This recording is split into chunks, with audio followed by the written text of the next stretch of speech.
Ce podcast est généré automatiquement à partir de sources publiques. Bonne écoute. Bonjour à toutes et à tous et bienvenue dans Piste ouverte, votre rendez-vous matinal pour décrypter l'actualité brûlante du sport automobile. En ce jeudi 27 mars 2026, l'heure est aux analyses profondes et aux perspectives d'avenir, car le monde du sport auto français est secoué par des turbulences majeures, tandis que d'autres secteurs du milieu continuent de tracer leur route entre tradition et innovation. Des turbulences, c'est le moins qu'on puisse dire, Michel. L'information principale qui domine cette semaine, c'est bien sûr cette crise sans précédent à la Fédération française du sport automobile, la FFSA. Les manchettes sont unanimes. Une crise de gouvernance qui a conduit le ministère des Sports à saisir la justice. C'est une situation rare et profondément inquiétante pour l'ensemble de la discipline.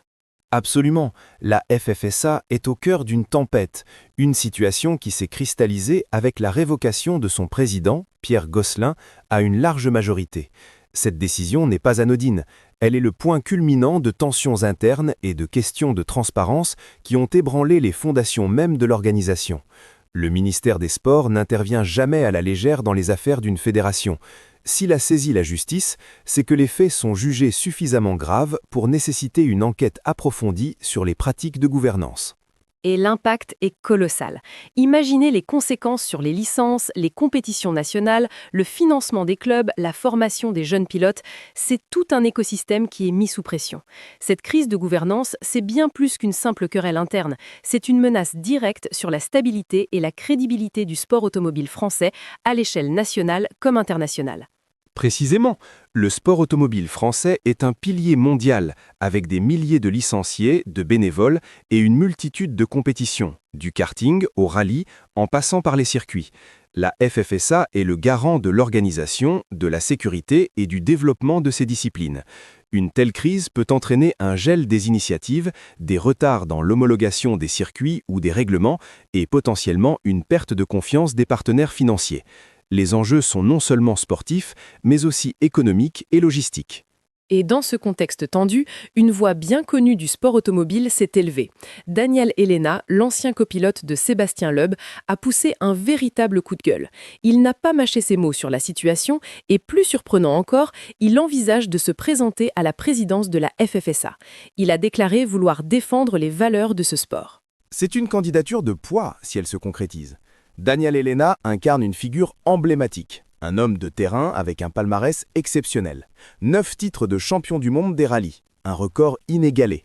Son intervention et sa volonté de s'engager montrent à quel point la situation est perçue comme critique par les acteurs majeurs du milieu.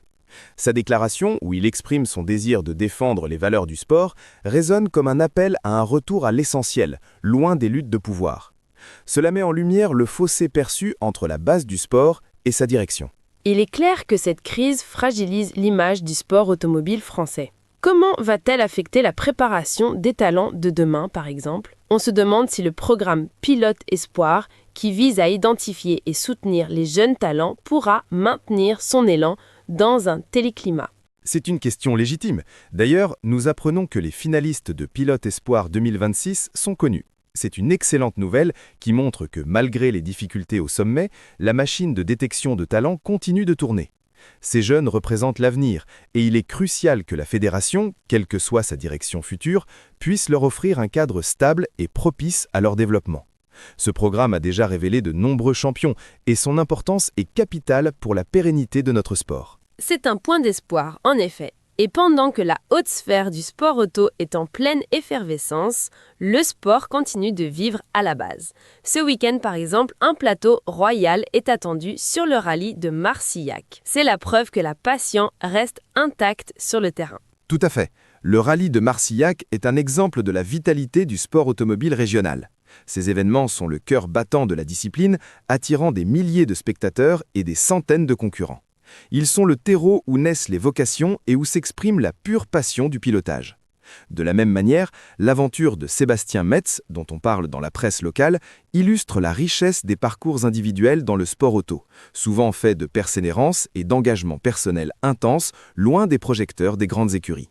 Et en parlant de diversité des parcours, le sport automobile au féminin est également mis en lumière. C'est un sujet que nous abordons régulièrement et c'est encourageant de voir que les initiatives pour favoriser la présence des femmes dans toutes les disciplines continue de progresser.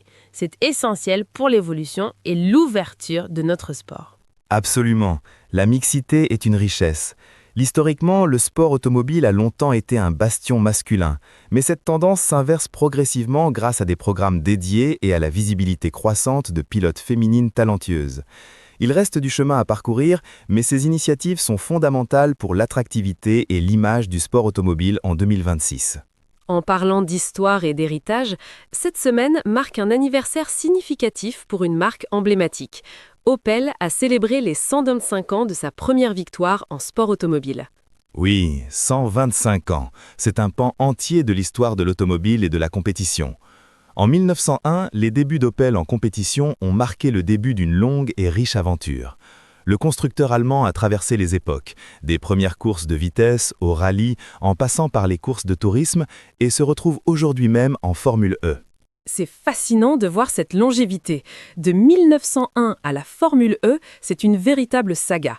Cela montre l'adaptabilité et la capacité d'innovation des constructeurs automobiles pour rester pertinents dans le sport, s'alignant sur les nouvelles technologies et les enjeux environnementaux, comme l'électrification. C'est une excellente transition, Laura.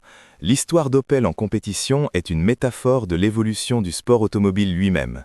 Des moteurs à combustion des débuts aux propulsions électriques silencieuses de la Formule E, la compétition a toujours été un laboratoire d'innovation. Le fait qu'un constructeur comme Opel ait su traverser ces époques, s'adaptant aux défis technologiques et aux attentes sociétales, souligne la force et la résilience de l'industrie automobile et de son volet sportif. Donc, d'un côté, nous avons une fédération en pleine crise, avec des enjeux de gouvernance et l'intervention du ministère des Sports, mais aussi l'émergence d'une figure comme Daniel Elena pour potentiellement redresser la barre. De l'autre, des initiatives locales qui prouvent la vitalité de la passion, la reconnaissance des jeunes talents avec Pilote Espoir 2026 et une marque historique comme Opel qui célèbre un héritage de 125 ans tout en regardant vers l'avenir avec la Formule E. C'est une synthèse parfaite, Laura. Le sport automobile français est à un carrefour en ce début 2026. La crise de la FFSA est un défi majeur, mais elle peut aussi être une opportunité de repenser la gouvernance et de renforcer les fondations du sport. L'engagement de personnalités comme Daniel Elena, la persistance des événements locaux et la célébration d'histoires comme celle d'Opel nous rappellent que la passion et l'innovation sont les véritables moteurs de cette discipline.